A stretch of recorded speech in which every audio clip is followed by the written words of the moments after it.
దినాల్లో దేవుడు ఉగ్రతొచ్చి జలప్రళయం వచ్చి అందరిని నాశనం చేసినప్పుడు ఒక్క నోవాహు ఆ మార్గం లేకపోవడం చూసిన దేవుడు అతని కొరకు భూమిని భద్రపరిచి ఉంచాడు. దేవునికి స్తోత్రం.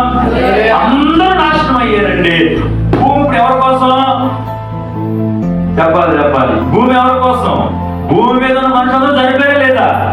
చనిపోయారు ఒకరు లేదు. ప్రపంచమే భూభాగం అంతా మునిగిపోయింది. 40 రోజులు ప్రచండ వర్షంతో కొండలు మునిగిపోయింది. అందరూ చనిపోయారు.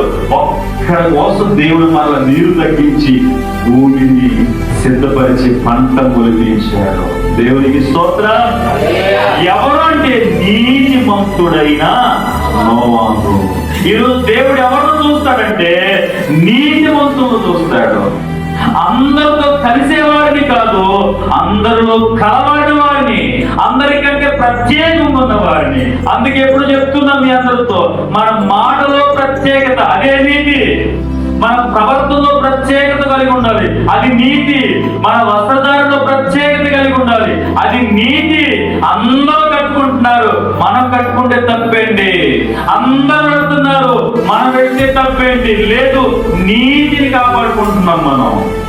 దేవుని కొరకు ఒక ప్రత్యేకంగా బ్రతుకుతున్నాం. దేవుడు ఎంత ప్రత్యేకత తీసుకొచ్చాడు మనకి.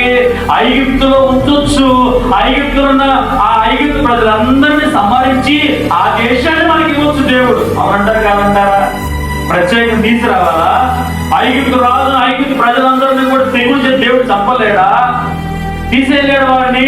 వాళ్ళని తీసేసి ఇజ్రాయేల్ ఉంచవచ్చు కదా? కాదు. అది విగ్రహము, ఆచారాలతో, సాంప్రదాయాలతో నింపబడి ఉన్న ప్రాంతం.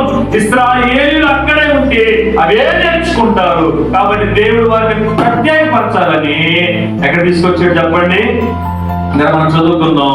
కనానీయులను, యోబేసీయులను, హివ్వీయులను, పెరిజీయులను, అమాలేకీయులందరూ ఉన్నటువంటి ఆ స్థలాన్ని ఖాళీ చేయించాడంట. దేవునికి స్తోత్రం. ఆ స్థలానికి ఒక పేరు పెట్టాడు దేవుడు. ఏం పేరు? పాలు తేనెలు ప్రవహించు.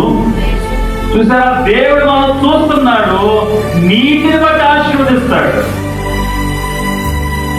నువ్వేం బాధపడబాక. వాళ్ళు అంత బాగున్నారు, మేము ఎలా ఉన్నామేంటని ఇప్పుడు బాధపడబాక. నువ్వు దేవుని కోసం కట్టుబడి ఉన్నావు. నువ్వు ఒక ప్రతిష్ఠించబడ్డావు దేవుని కొరకు. దేవుని కొరకు బ్రతకడానికి దేవుడిని ఎన్నుకున్నాడు ఈ భూమి మీద. దేవుడు జనాంగం ఉండడానికి దేవుడు ఇష్టపడుతున్నాడు.